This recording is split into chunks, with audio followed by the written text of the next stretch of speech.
Hi Taurus, welcome to your reading. This is going to be your geoscope for the full moon in Aquarius, which happens on the 3rd of August 2020. So if you are a returning subscriber, welcome back. It's lovely to have you here. If you're new, welcome. This is slightly different to the readings that you'll see, kind of elsewhere on YouTube, but I quite like it because it allows me to talk about the astrology, but in quite a visual way, and then also, sort of show how these, the trends of above can potentially affect the below. So that's why I quite like geomancy. But anyway, you can find out more about it from the links in my description box, so I won't kind of waste any more time. Let's get into your reading and find out what is going on at this full moon.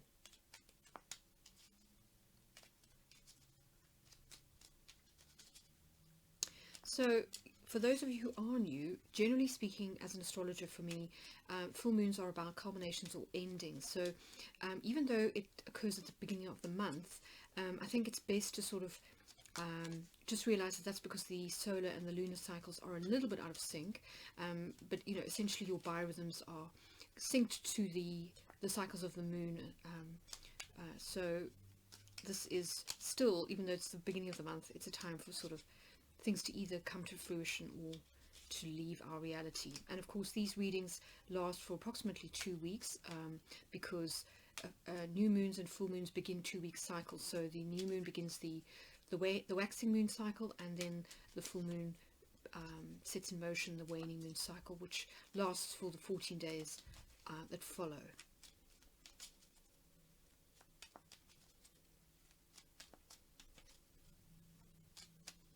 Oh, also, heads up, I've had a few people inquire about the cards that I use during these readings. I've actually made them myself, but I realized that they aren't actually that easily legible, with the on video. So I'm going to redesign them, and yeah, I've had some requests for, would I think about selling the oracle cards with the geomancy ebook that I've done. And I think what I'm going to do is redesign them, see how they work.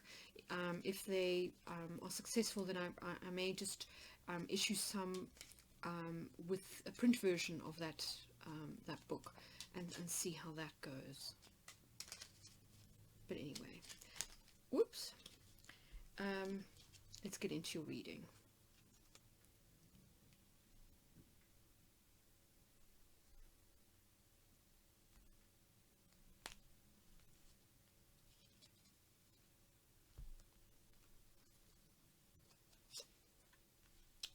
Okay, so it's possible that you have some Aries placements, Taurus, because I think Aries also got this card in that position. So you're kind of going into this particular full moon quite keen to realize the fruits of your labor.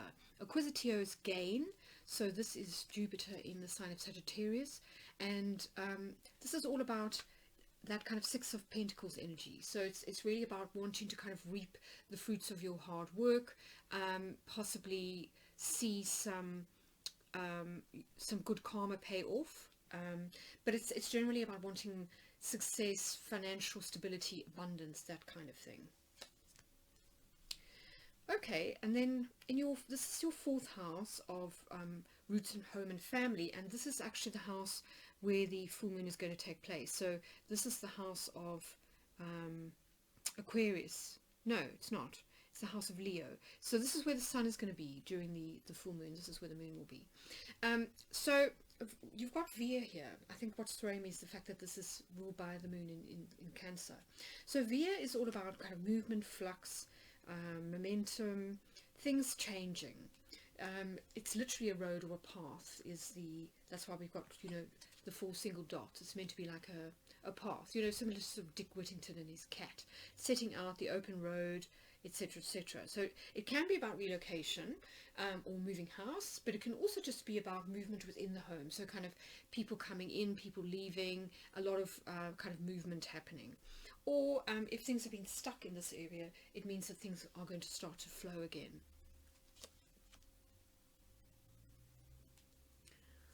So when it comes to committed partnerships, and these can be either financial or romantic, you've got Albus. So Albus is Mercury in Gemini, and Albus literally means white. So generally speaking, it is signified by a blank sheet of paper, and it gives you a blank slate almost. So it could be starting fresh when it comes to a significant relationship, or it could be that you are negotiating contracts, because papers as well as commitments to one other person could be what this is about. Interesting. So here in your 10th house, which is where the moon is going to be, and interesting, we've got the moon in Cancer again. So this is the second geomantic figure that we've got. We've got two here, which are both going to these cover the luminaries that are going to be involved in this particular full moon. So that's quite interesting. So Populus is about community. It's about group events or activities. It's also about kind of group think, and here we've got it in your 10th house, which is career, fame, as well as soul purpose, and the way that you are seen, or your reputation, your public reputation, or your public profile. So on some level, you are going to be receiving increased recognition at this time, at the full moon, for something that you do. So it could be fame. It could also be that you decide that you want to work with large groups of people, as part of what you do, in terms of, maybe you feel that's your calling, is to inspire others or to teach others, kind of in a wider context to just a small group of people. Yes, I think I won't really say more until we've pulled the other cards, because these are going to be important houses for this full moon. So I'm just going to pause there while I do the conversions. Hi Taurus, welcome back. As you can see, I've done all the conversions, so let's get into your reading. So getting back to that full moon, as I said, the moon is going to be in your 10th house, and the sun will be in the 4th house. So these are the houses of the public and the private domain, the house of career and the house of family. So at this full moon, I kind of feel as though, given that we've got movement on one hand and sort of community on the other, that there's going to be some kind of culmination or something coming to a head that involves the way that you kind of balance public and private. So, I mean, as I said, the moon is going to be here in the 10th house, so this does possibly point to increased public recognition, so a greater role within the public domain. Now, this could be fame, but it could equally be about being a community leader, a political leader, having some form of responsibility for a large group of people, or simply inspiring a large group of people. Much will depend on your personal circumstances. Now, the moon and the sun will be making two sets of aspects. The first is a T-square to Uranus and Taurus, so in your sign. Now, of course, Uranus has been in Taurus since around about May 2018, and it stays in a sign for approximately 7 years. So I think that you've had quite a lot of, you've got used to this energy to an extent, in that it's been shaking things up, making you more open to change perhaps than you are usually, because being a fixed earth sign, you like your routines and your habits. You're not really one to change unless you absolutely have to. So it's interesting, because the moon and the sun will be making this T-square, which is a kind of a point of tension here, between the sun and the moon, and here we've got Acquisitio, which, as I say, is about kind of gain and expansion and wanting recognition. So it could be that you're feeling a little bit torn. Maybe you've been working really hard to sort of get somewhere. You finally feel as though you're starting to get recognized for your talents, skills, or abilities, and then this causes kind of like it can be like a destabilizing effect, or it can be a little bit of a shock to the system. So maybe it happens really quickly, for example, and it's quite a lot for you to take in or process, or it could be that it has unintended consequences, perhaps in the sphere of the domestic. I think it's fair to say that fame always comes at a price. So there is, to an extent, this being willing to give up a certain degree of privacy, for example, and also it may mean devoting more time to your career and having less time for your family. That's, you know, one way that this energy could work.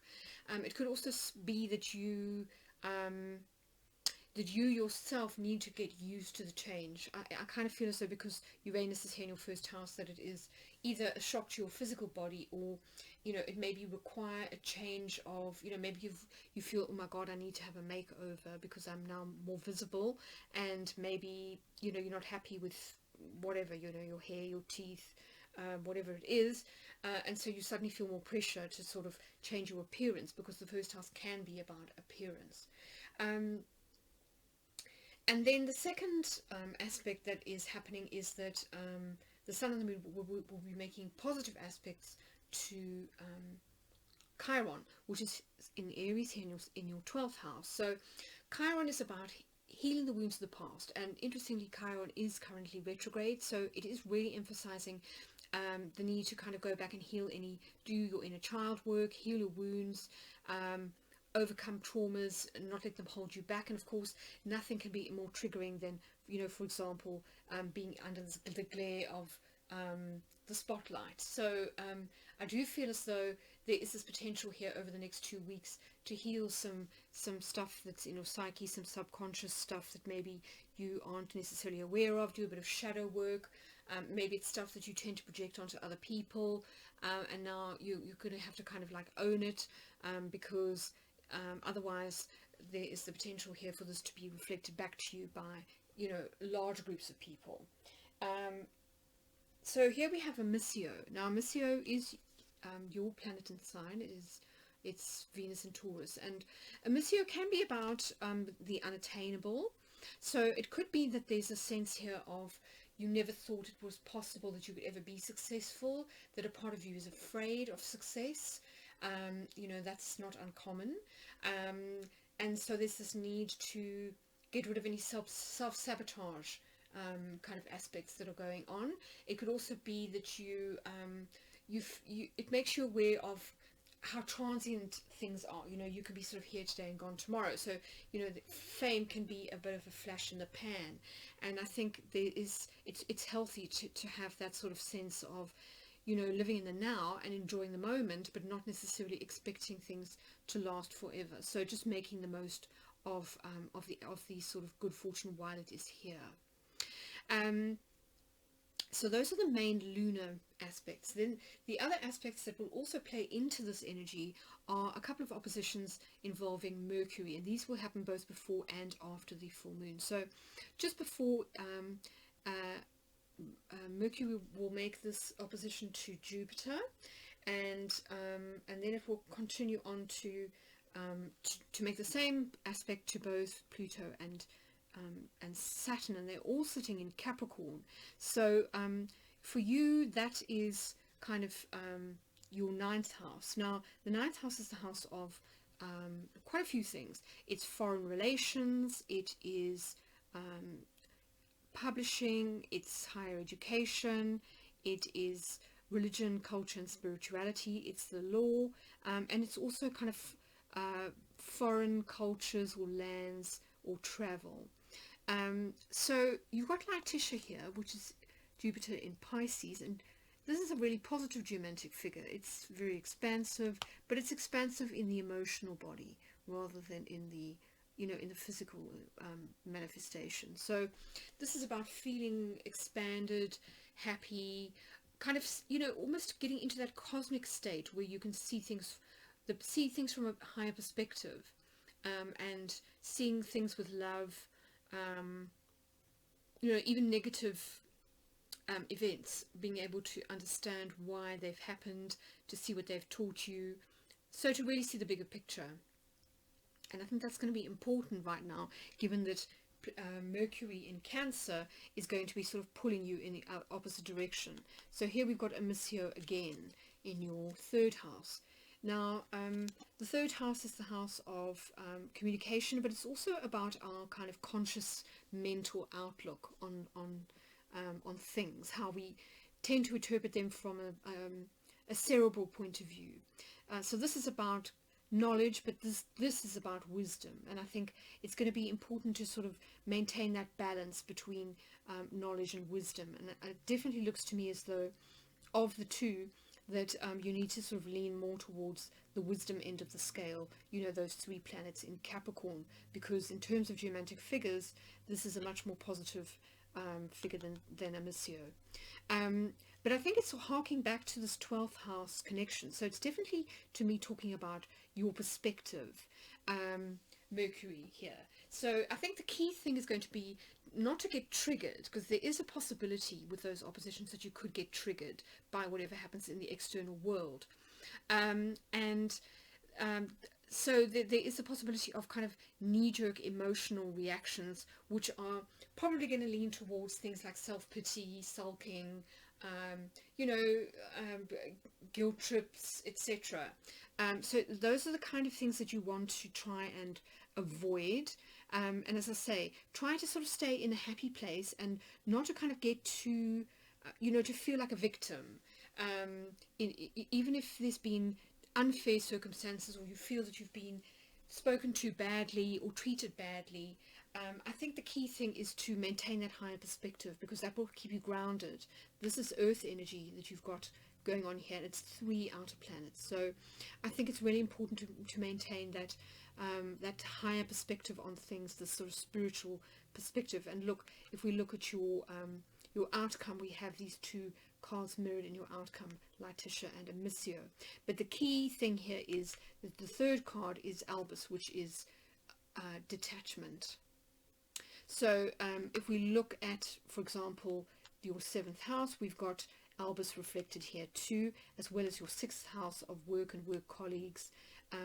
Again, it's talking about a detached kind of point of view, which I think plays into this higher perspective. You know, very often we have to detach from our ego reactions to situations or circumstances, and in order to see things from the soul perspective, not to kind of get too personal or to take things too personally, and to sort of see what the higher soul lesson is, because very often we agree to have difficult experiences here in the earth plane as a way of learning important spiritual lessons, and let's face it, we very seldom grow unless there's some kind of pain or discomfort involved.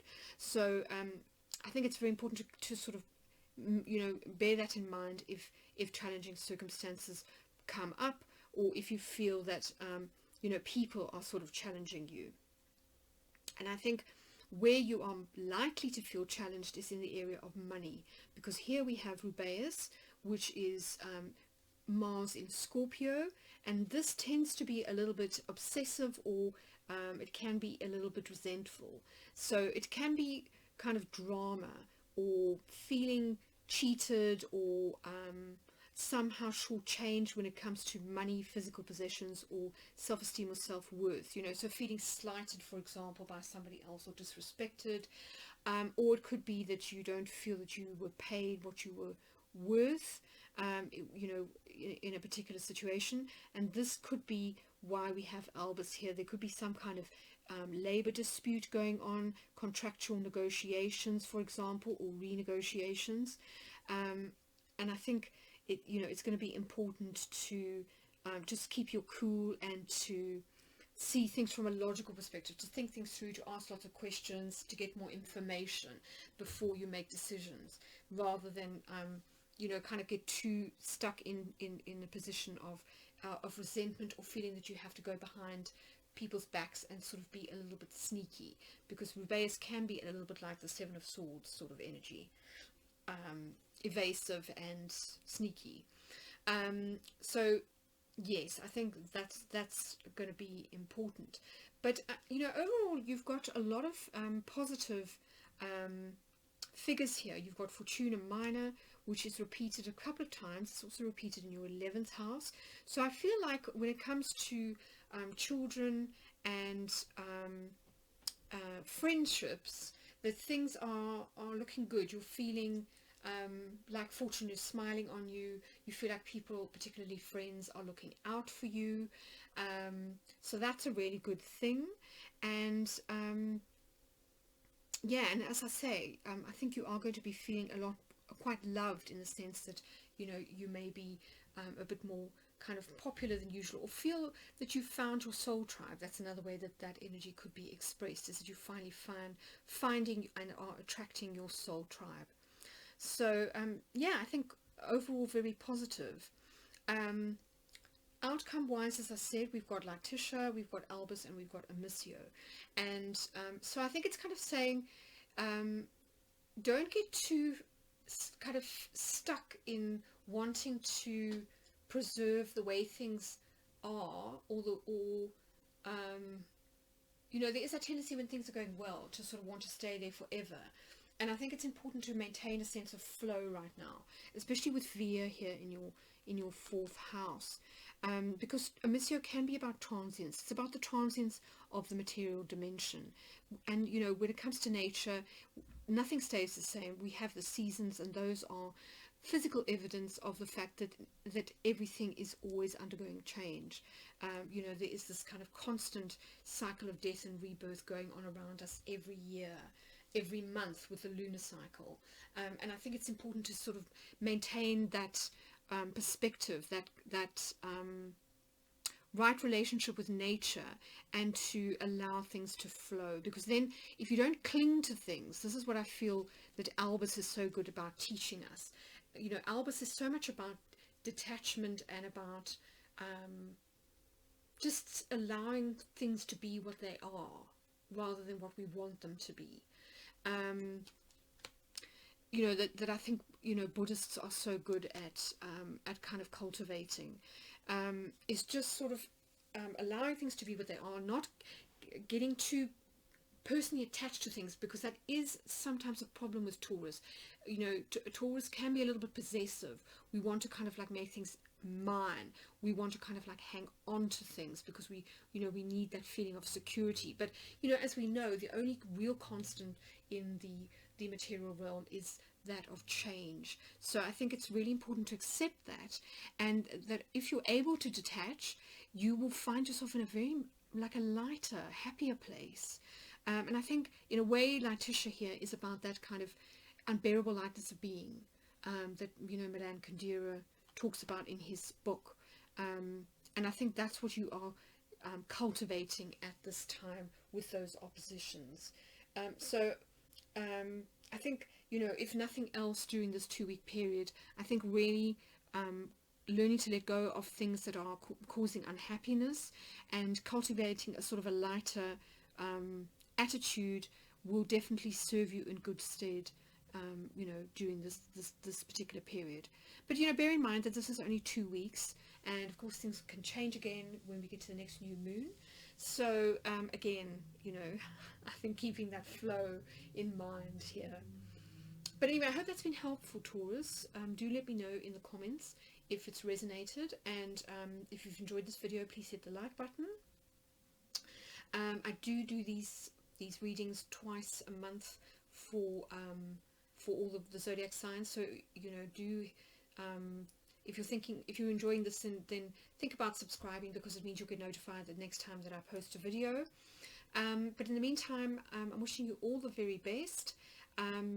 The other thing I'm going to say quickly is, if you haven't already, do watch the I Ching message that I did for the Lionsgate portal, because that will also play into this energy, and I think it will help you a lot with your third house stuff. So check that out. I'm going to link it at the end of the video.